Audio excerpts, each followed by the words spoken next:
Hey folks, subscribe to the channel and drop your through in the comment below. Alright, let's dive into the wild world of the Kalashnikov light machine gun, or RPK for short. The RPK, Underpowered machine gun or Supercharged sniper. The Kalashnikov light machine gun, RPK for short, it's one of the most popular pieces of the firepower ever made. Some folders with bite, praising its reliability and versatility.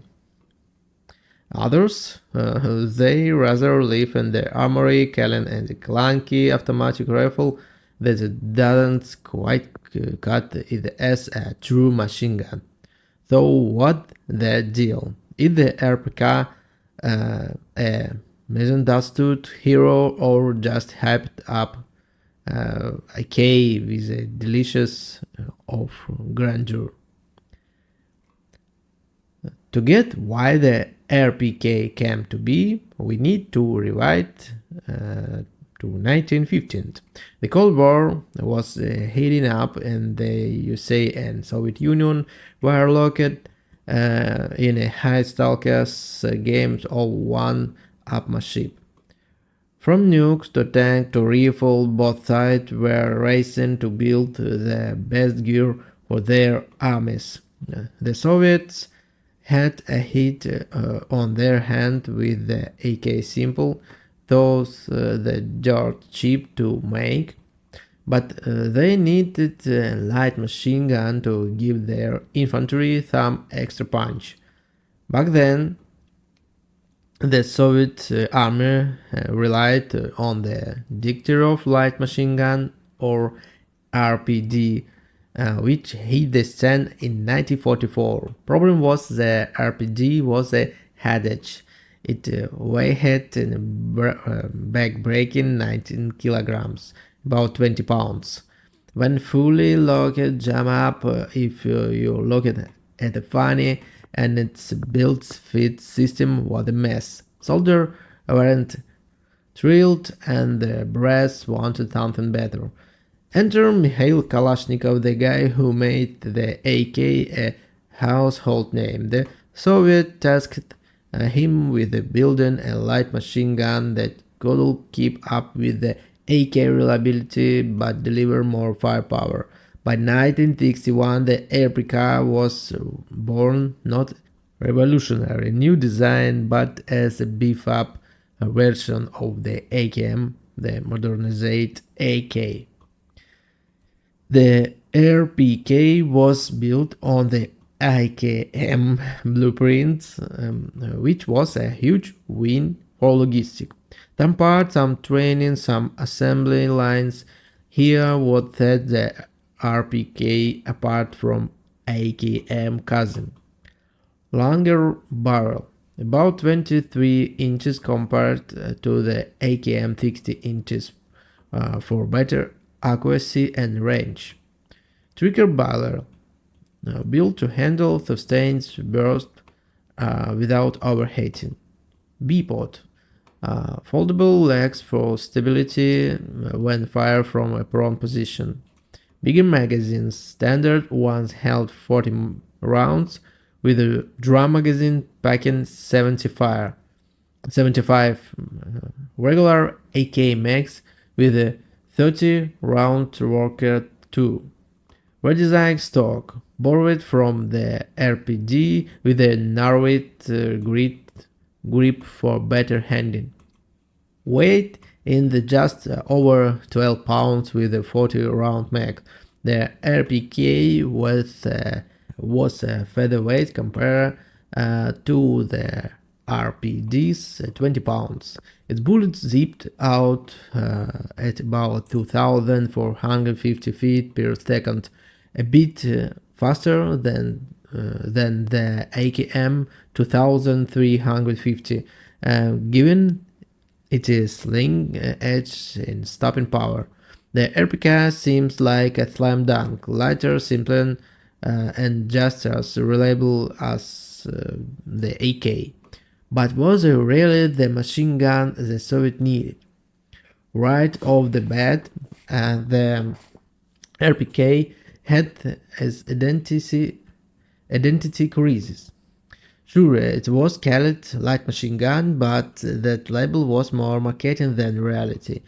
With only 40 rounds in its standard mag or 75 in less reliable drums, it couldn't sustain the kind of suppressive fire you expect from a true machine gun. Compare that to the RPG 100 round belt or modern machine guns like the M249 saw, which can chew through 200 rounds without breaking a thread.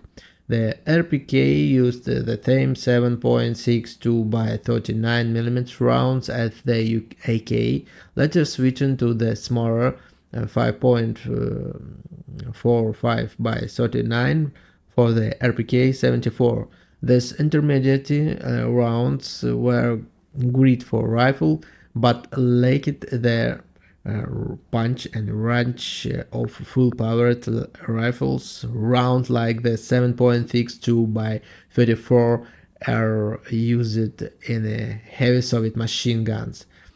The RPK effective rounds topped out at about 600 yards. Not bad for a rifle, but pretty meh for machine gun.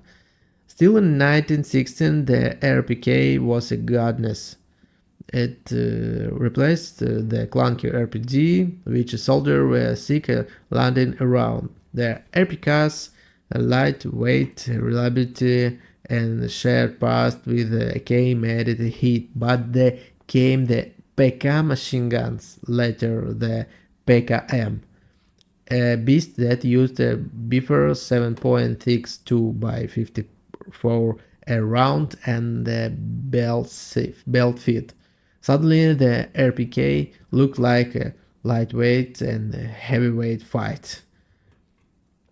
When the Soviets rolled out the AK-74 in 1974 using the smaller 5.45 by 39 rounds, the RPK got an upgrade too. The RPK-74 kept the same vibe but added some tweaks.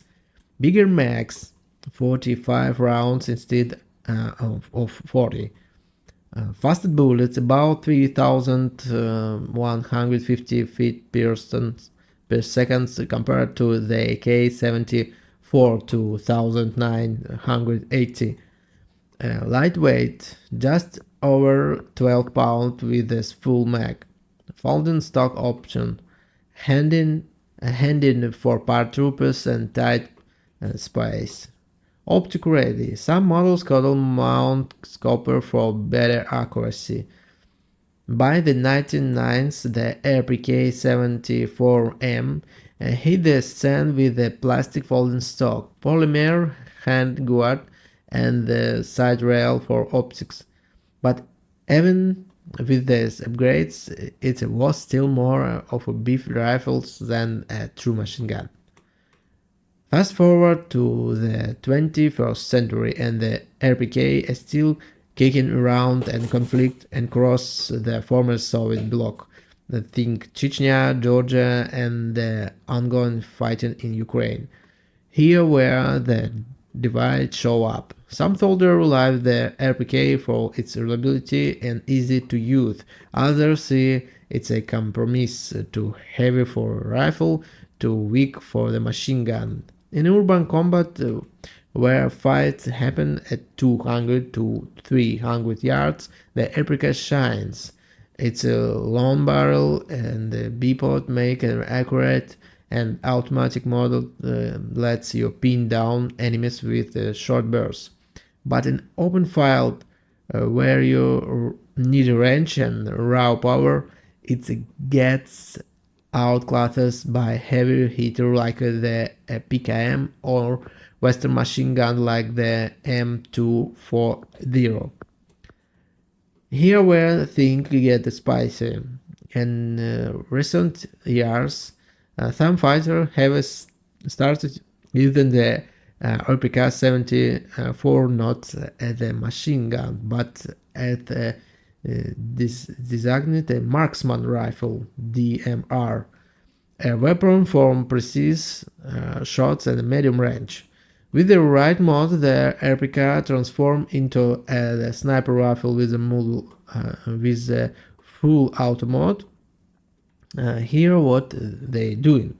Suppressor. Slap on the silent to muffle the sound and hide the muzzle flash. Modern optics. Think red dots, holographic signs, or even thermal scopes mounted on a Picatinny rail. High capacity mags, thick round quad stack mags, load with armor piercing rounds like the 5.45 7N22. Upgraded furniture, swap out the stock and handguard for lightweight and adjustable ones. Grips and tripods and foregrip for better control or tripod for stable shooting from cover. In heated fights where target popped up at 150 to 200 yards, the trigger out RPK is a game changer. The full auto option given edge over traditional sniper rifles like the SVD, letting you hammer and target with a quick burst instead of picking off single shot. Even at 500 to 600 yards, it's not slowed for killer slicker shooters. Back in the day, the RPK was a poster child for Soviet efficiency, built on the same assembly line as the AKM. It was cheap to produce and easy to mass manufacture. Factories in Ijevsk and Vyatsky Polyane churn out millions of RPK from the 1916 to the 1918. The Soviets didn't just arm their own troops, they snipped RPKs to allies in Eastern Europe, Africa, Asia, and Latin America. Countries like Egypt, Syria, Vietnam, and Cuba got a stack of them. According to the Stockholm Internal Peace Research Institute, the Soviet Union was the top exporter of small arms during the Cold War, with the deal worth billions. The RPK, low cost and share part with the AK made it a go-to for a budget-conscious military. Russia still produces the RPK-74M and its export version. Secret data from 2010 to 2020 show Russia raking in billions from small arms export, including Kalashnikov-based weapons. The RPK affordability keeps it popular in countries with a tight budget, like those in Africa and South Asia. But the global arms market is cutthroat. Western machine guns like the Fan Minimi, aka the M249 SO, offer belt-fed firepower and modular design. China pushing its own light machine guns like the QJA-88. The RPKs and simplicity and low price still attract buyer, but it's starting to feel like a relic compared to high-tech alternatives. Today, battlefields are all about tech, drones, night vision, smart targeting system. In this world, the RPK looks like dinosaurs, but don't count it out. With the right upgrades, it can still hold its own, especially for small units or special ops in urban setting. And modernized RPK with advanced optic and suppressor could be a budget-friendly option for marksmen or recon teams. Here's my hot take: the RPK biggest problem is branding. Killing in the light machine gun set expectation it can't meet. It's really a supercharged rifle that can double as a marksman too. In the right hand, with the right mod, it's a beast for the close to mid range fight.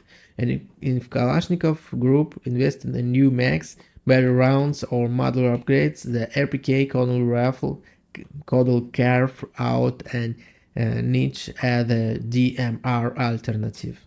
The RPK isn't just a battlefield tool; it's a cultural icon. You've seen in video games like a Call of Duty, where it's portrayed and as a hard hunting rifle with a Big Mac. Movies and books love it too, often painted as a rugged, reliable choice of Soviet-era fighter, but the real RPK is more nuanced, and its mix red adds to its mystic. The Kalashnikov light machine gun is more than just a weapon, it's a snapshot of a bygone era that is still relevant today. It's not perfect, but it's not trying to be. With the right tweaks, it can go from an outdated machine gun to a versatile marksman rifle that holds its own in modern combat. So, what do you think? It's RPK handling them or has been? Have you seen it in action or used it in the game? Drop your stories in the comments and let's keep the conversation going. Subscribe to the channel for more deep dives into weapon and tactics. Thank you so much and bye bye.